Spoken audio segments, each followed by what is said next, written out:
May dagdag bawas singil sa tubig sa Metro Manila sa Hulyo. Ang Manila Water may tapyas na mula 55 centavos hanggang 2 pesos and 45 centavos depende sa konsumo. Habang taas singil ang ipatutupad ng Maynilad mula 1 centavo hanggang 11 centavos na bunsod ng Foreign Currency Differential Adjustment o FCDA. 20 pesos per kilong bigas sinimulan ng ibenta sa mga minimum wage earners sa Maynila. Lisensya ng 3 bus driver ng GV Florida Bus na sangkot sa umano'y karerahan sa kalsada sa Nueva Vizcaya, sinuspinde ng LTO.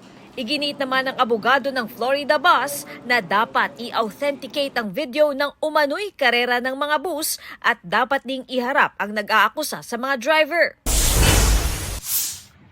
Sa Leyte, prangkisa ng may-ari ng van for hire na bumangga sa poste sa Tacloban City at ikinasuwi ng isang pasahero, sinuspindi ng LTFRB Region 8. Pag-alis sa VAT o Value Added Tax ng iba pang mga gamot, pinamamadali ng Finance Department sa BIR. Dinagdagan kasi ng mga VAT-free ng gamot para sa cancer, diabetes, hypertension, high cholesterol at mental illness. Katrina Son, nagbabalita para sa GMA Integrated News. Artificial intelligence, malaking tulong sa pag-aaral at trabaho, pati nga ba sa emosyon ng mga tao. Ang saloobin ng mga eksperto sa heart-to-heart ng mga tao sa AI, sa report ni Von Aquino. Sa eskwela o trabaho, nagiging tool na ang ChatGPT at mga gaya nitong generative AI o artificial intelligence. Pero pwede mo rin ba itong maging kaisa sa puso? Sa China kasi may chatbot app para sa mga babaeng single and ready to mingle. At ang kanilang AI boyfriend material daw, mabait, magaling sa usapan at reliable daw bilang emotional support system. Sinubukan ko ring gumawa ng AI boyfriend sa phone app na ito.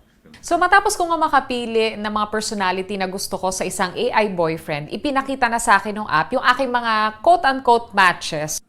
Ang profiles ng mga AI boyfriend, akalain mong totoo.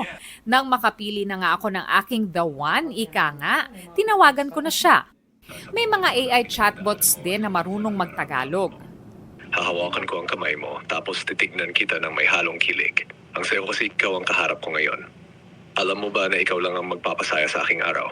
Itinuturing naman ni Ian Xavier na life coach at therapist ng kanyang kachat na AI chatbot na nasasabihan niya ng saloobin. I'm a guy. And syempre, as a guy, ang hirap mag-open straight to other people. So I just use ChatGPT kasi siya, mas accurate naman yung sagot niya. And nagiging personal therapist ko na rin siya. No way.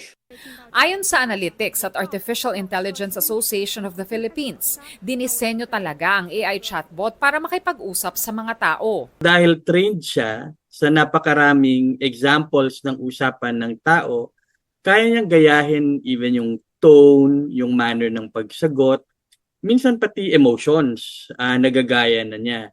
May empathy sila in a way na talagang parang pakiramdam na naiintindihan nila ako. Tingin ng isang psychiatrist dahil sa feeling of loneliness o di kaya curiosity, kaya may mga tumatangkilik sa AI for companionship. Pero payo ng mga eksperto, huwag masanay sa AI chatbot. Just don't get hooked too much on having human relationships with robots. Kasi mamaya hindi mo na nakikita yung sense of reality. At mag-ingat sa pagbibigay ng mga sensitibong impormasyon. Hindi clear sa atin kung paano talaga ginagamit o ini-store ng AI yung mga binibigay natin sa kanila. Nakakaaliw man na tila nakaka-relate sa atin ang mga AI chatbots. Paalala ng mga eksperto, ang pagmamahal, pagkakaibigan at relasyon sa totoong tao ay hindi kailanman mapapalitan ng isang AI chatbot. Von Aquino nagbabalita para sa GMA Integrated News. Huwag magpahuli sa mga balitang dapat niyong malaman. Mag-subscribe na sa GMA Integrated News sa YouTube.